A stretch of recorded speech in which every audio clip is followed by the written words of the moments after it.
So for the longest time, curse speech has kinda never really felt like it was a broken ability, because the stronger the command you're trying to use, the greater effect it has on the user. There's many interpretations on how curse speech would fare against someone who's significantly stronger than you, like Sukuna for example, and the limits of the technique. But it's been brought to my attention in one of the recent chapters that the curse speech term, "don't move," is something that consistently works on Sukuna. And with Yuta's case, he actually managed to tell someone like Sukuna, "don't move," without actually taking any damage in return. Yuta also had a voice recording of Inumaki saying "don't move" in order to attempt to land Hollow Purple against Sukuna. The curse speech, and more specifically the term "don't move," now worked against Sukuna twice. And I think if the students came up with a different plan revolving around curse speech, they probably could have killed Sukuna.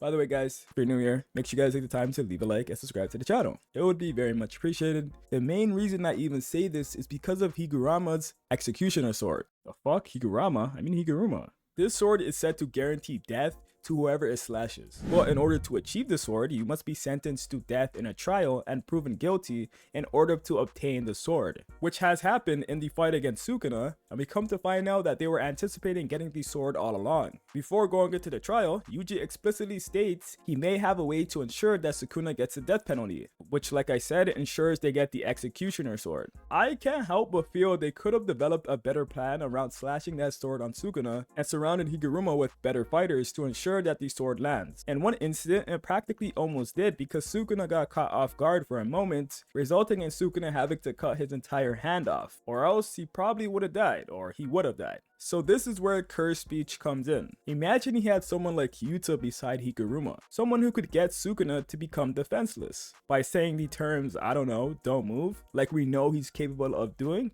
giving them time to land the blade and essentially killing Sukuna. Yuta caught Sukuna off guard the first time with this ability. What's stopping him from doing it again to Sukuna, but this time with Higuruma? But hey, let's say Sukuna somehow will be more on guard since he's fighting Yuta, who's fighting alongside the sword, and he will take countermeasures to prevent him getting caught off guard by Yuta's curse speech. Since, I don't know, maybe you can make the argument he had prior knowledge of Yuta and his curse techniques, maybe, even though he admits he got caught off guard when Yuta was using his abilities for the first time. So maybe he will be aware of that and prevent it, which is already kind of a stretch. Well, if they really want to, they can use Inumaki's recording, and there's no possible way that doesn't catch Sukuna off guard. Sukuna seen a phone for the first time and was like, yo, what the fuck is this? He's not expecting some shit to come out that phone and fucking stop him from moving. And if they use that, it would give Higurama time to land the slash. Let's quickly discuss if curse speech, and especially Inumaki's curse speech, if it would even work on Sukuna in the beginning of the Higurama fight. Some people may believe that Inumaku would spontaneously combust if he tried to stop Sukuna with the cursed energy Sukuna had at the time in that fight with Higurama, because he was coughing up blood against Hanami when he used curse speech on him. And cursed energy is seemingly the way to gauge someone's strength in these scenarios, like universally throughout the JJK community. But if we're going off that, I want to remind you guys that Sukuna had similar curse energy to Yuta at the time he was fighting Higurama and Yuji, and that was also stated after he used the furnace and is fighting Yujo, by the way, and Yujo is Yuji and Gojo combined, or Yuta and Gojo combined. And that version of Sukuna that was fighting Yujo was stopped by Inumaki's curse speech. And that version of Sukuna, once again, his cursed energy is equal to that of Yuta, like it was in the beginning of the Higurama fight. Seems like he had similar amount of curse energy between Yuta's domain expansion and after using Furnace. Unless you think Sukuna using the last domain expansion to clash with Yujo brought his curse energy down to the point where Inumaki would not explode while trying to use curse speech on him. But it's more likely that the domain didn't hinder his curse energy reserves that much because he uses domain in Furnace and got cooked by Yuji and still has the same curse energy to that of Yuta's. So yeah, honestly, it could make sense that the curse speech from either Inumaki's recording or Yuta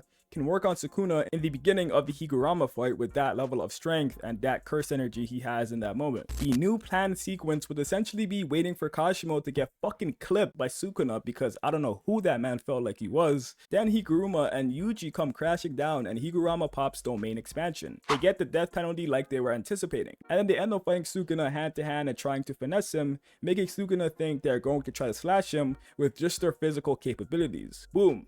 Now you have Todo pop out with his Vibra Slap, and they use Mei's crows as swapping material. Exactly how they used Mei's crows for Todo to swap out the remaining people inside of Sukuna's furnace. By the way, do not underestimate the Vibra Slap. That shit is incredibly fast. I mean, should I say his boogie woogie. This man Todo can swap 55 times in 1 second. His effective range was expanded as well, so he can really surprise Sukuna by doing this shit from a far distance. Sukuna wasn't even able to react to boogie woogie, and he even calls it impossible himself. So if Todo starts popping off boogie woogie with some of these characters like Higuruma, Yuta, and they're trying to land this shit, he won't be able to react to it well at all. The whole Todo and Mei stuff isn't even needed, but it makes the plan 10 times safer and more legit. He can just swap Yuta in there with one of the crows, which Sukuna shouldn't be able to react to, and Yuta says don't move to Sukuna. And Todo swaps Higuruma next to Sukuna as well. Or he could just run at him and lands the killing slash with the sword. Sukuna can defend against don't move curse speech coming from Yuta, especially for the first time, or a voice recording that would catch him even more off guard if they want to be extra safe. The only problem with this plan would be the whole Kenjaku situation.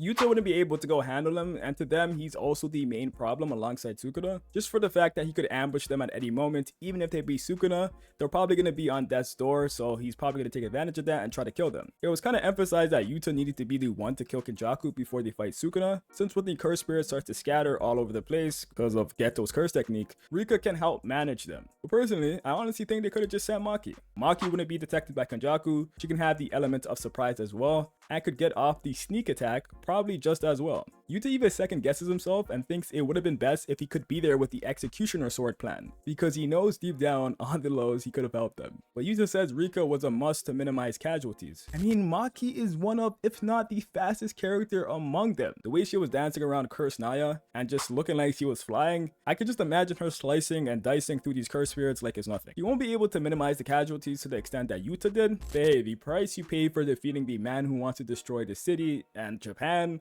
and merge it with Tengen, all that bullshit, and a psychotic overpowered evil villain like Sukuna who just killed the strongest guy to you guys, Gojo, that's the price you gotta pay. Just a little thought I add, I'm probably missing out on some plot points that I don't remember. I think this is foolproof, besides people just thinking curse speech won't work on Sukuna at that given moment. I think that's the only argument you could come with. At this current moment, I don't see plot holes in this, but honestly, maybe I'm forgetting something, so you guys just let me know down below. Like, I don't have an ego. If I'm wrong and stupid, I'll just say I'm like, you know what I'm trying to say? Like, but yeah, guys, take care. Have a nice day.